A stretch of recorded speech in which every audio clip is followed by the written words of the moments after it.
thank you, donuts. She is Yuka Takaoka, lived in Japan, Tokyo, was 21 years old, and seemed like a normal person. Takaoka is a former manager of a host club and specialized in the red light district of Kabukicho. Like many people in this era, she had a TikTok account from which videos are still circulating on the internet.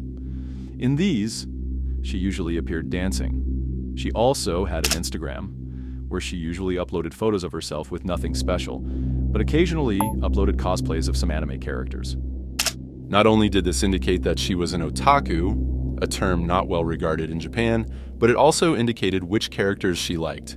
Now, the term otaku has had a positive resurgence in recent years.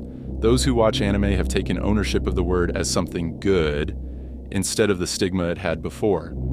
In case you don't know, this word is used to define a person who likes anime and everything related to it.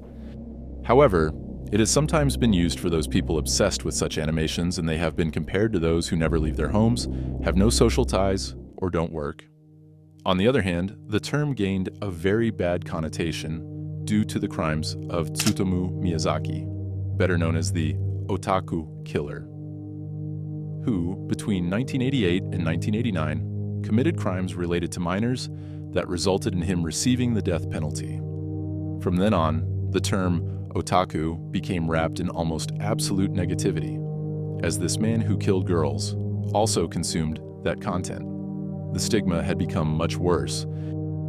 On the other hand, there is another term that you should also know to understand this story and why it became so popular: yandere. Yandere is a Japanese term used to refer to a person with a sweet and pleasant personality on the outside, but hostile and aggressive on the inside, a combination of words between something like love and crazy. There are several well-known anime characters of this type, including two girls whom Yuka had cosplayed, like Himiko Toga or 02 from Darling in the Franxx. Both are characters well known for their attitudes, but also with a ton of fans. With this context, we can then begin with the crime itself. The case became known mostly because of this image. What is censored is a body. In front of it, sitting, there is a girl covered in blood, smoking while talking on the phone, and in front of her, a police officer trying to ask her something. This image traveled all over the internet for various reasons. The image itself is very strange, making you wonder what happened, how they ended up like this. Besides, as you can imagine, the beauty of the girl drew a lot of attention. Yuka Takaoka had tried to murder her boyfriend, Phoenix Luna, a bar host who had been living with her for just 3 days. They had met in October 2018, and by May 2019, she had tried to kill him.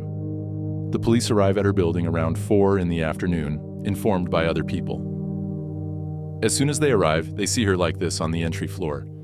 The next thing that also drew attention was Yuka's face in the police car. She wasn't at all sad about what had happened. Rather, she seemed happy, impressed by what was happening, by what she had done. And of course, you'll wonder why she committed the crime. The reason why Yuka decided to do this, she clearly states on several occasions. First, by leaving in writing to the police what she had done in her apartment, but also by saying it when they asked her about the crime once she was already captured. It turns out that he and Yuka had been living together for a short time, and at some point during those days, she checked his phone without asking him. At that moment, she apparently found photos of her boyfriend with another girl, private photos, so to speak. This apparently didn't please her at all.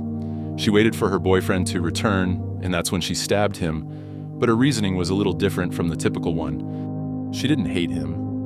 On the contrary, according to her, she loved him so much that she didn't know what to do. And I quote, "As I loved him so much, I couldn't help it.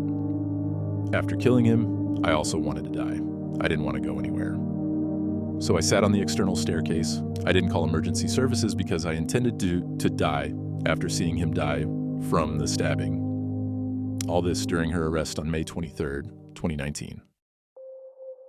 The issue with this case is primarily that instead of accepting that she had committed a crime and leaving the matter there, it went viral on the internet, and she began to have fans, more followers than before.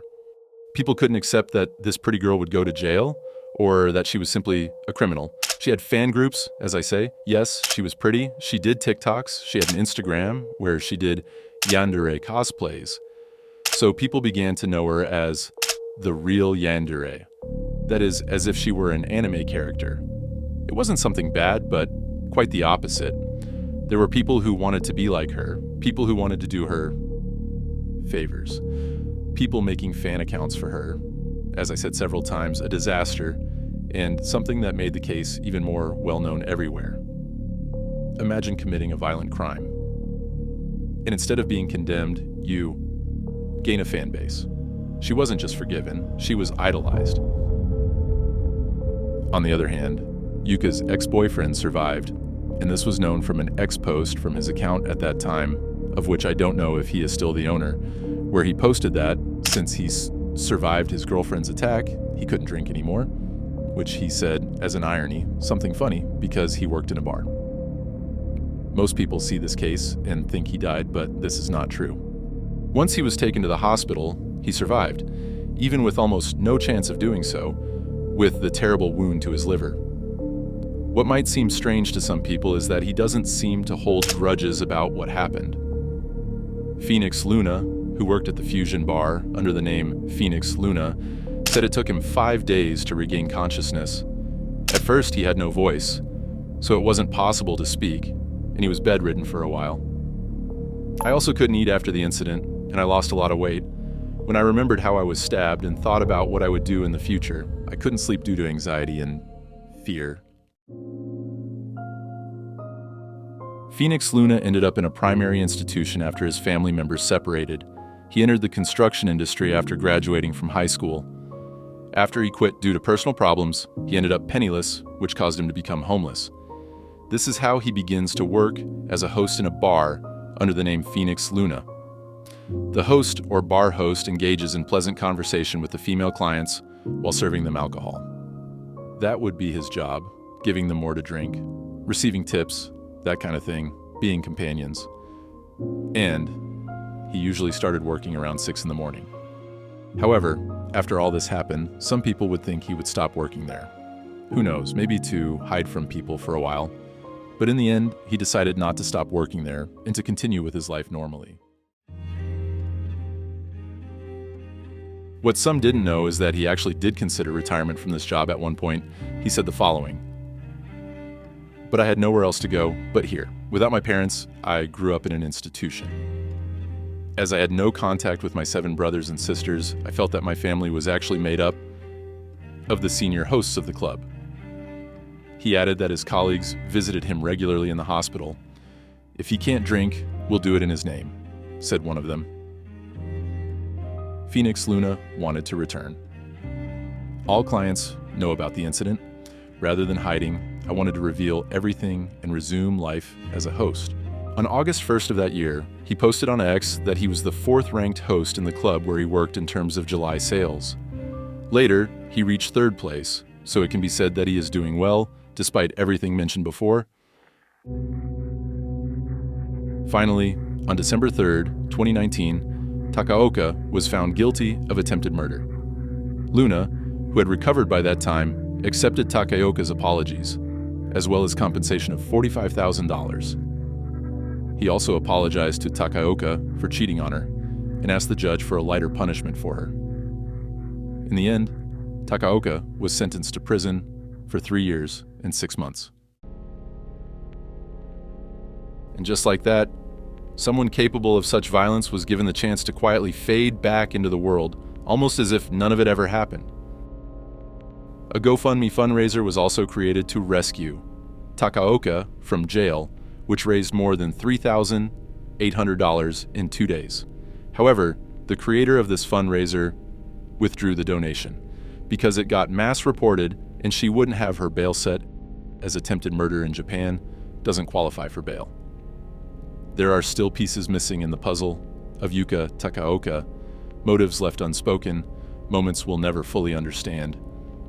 What began as a violent crime became something stranger, something almost unreal. The obsession, the silence, the sympathy, none of it makes sense. And maybe that's the most unsettling part of all, because when stories like this are ignored by justice and twisted by fame, they don't really end. They just stay hidden, waiting to resurface.